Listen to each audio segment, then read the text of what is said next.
урматтуу Алмаз Акунжанович, мына 2019 жылы мына спортсмендерге карыздарын толук төлөп беришти. Эми спортсмендер ушу өкмөткө чоң ыраазычылыгын билдирип атат. Мына 2020 жыл эми өзгөчө жыл спортчуларга. Бул олимпиадалык жыл.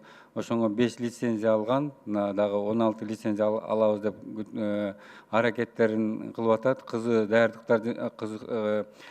даярдыкта жүрүп жатат. Алмаз Акунжанович, ошол 2020 жылга эми акча каражаттарын үзүлүштүү акчасын толугун берип турсаңыздар, жана берген убадаңыз 55 миллионго чейин акча каражат экен.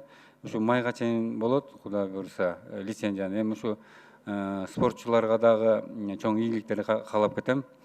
Экинчи маселем, бул мына кече Айтман Кошович Энергия холдинг компаниянын төрагасы жакшы пресс-конференция берип кетти.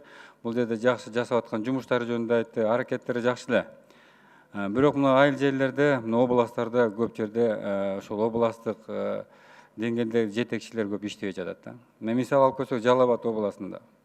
Ал жерде мен былтыр көтөрүп кеттим эле. Жанагы акылдуу эсептегич боюнча. Ошол жерде бир жерде эле сатылат Жалал Абадта. Баасы 14,5 миң сом. Ошо ишкерлер өзлөрү алып келсе, интернетте болгон 3,5 миң 4 миң сом дейт. Жок, бул экспертизадан өткөн жок деп бир гана ошо жерге жөнөтөт экен. Мына ошо жаңы келген жетекчи бул боюнча көзөмөлдү жок. Бул өкмөттүн иши, өкмөт коюп бериш керек. Ал азыр айтып атат, Айтман Кошович, 300 миңге чейин биз камсыз кылабыз деп атат. Мен макулмун. Анан 2019 жылы канча акылдуу эсептегич алынган. Ошол боюнча дагы маалымат берип койсоңуздар. Мына База Коргон районунун Кеңеш айылынын Суу Башы айылында ошо жерде жашоочулардын демирчөсү менен ошо жерден 35 столб алган. Алмаз Акунжанович. Ошо жаткан жеринде турат. Өзүңүз билесиз, эски айылдарда буларга планга киргизип коюп бериш керек эле. Эгер жаңы конуш болуп калса, ал боюнча алар өзлөрү коюп бериш керек. Эми демирчилер өзү столба салып берсе, анда өзлөрү коюп бериш керекпи? Бул эмнени айтып келет? Ошо Жалал Абадтын электр энергия жетекчиси иштебегендиги.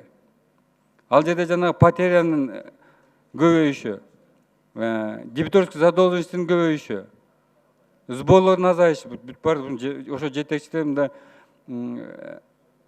кандай иштеп атканын карап коюш керек да, Алмаз Акунжанович. Мына элдер айтты, жана наздагы жана свет өчүрүүлөр дагы болду дейт, мына караңгы жерде. Ал боюнча дагы мага маалымат берет экен.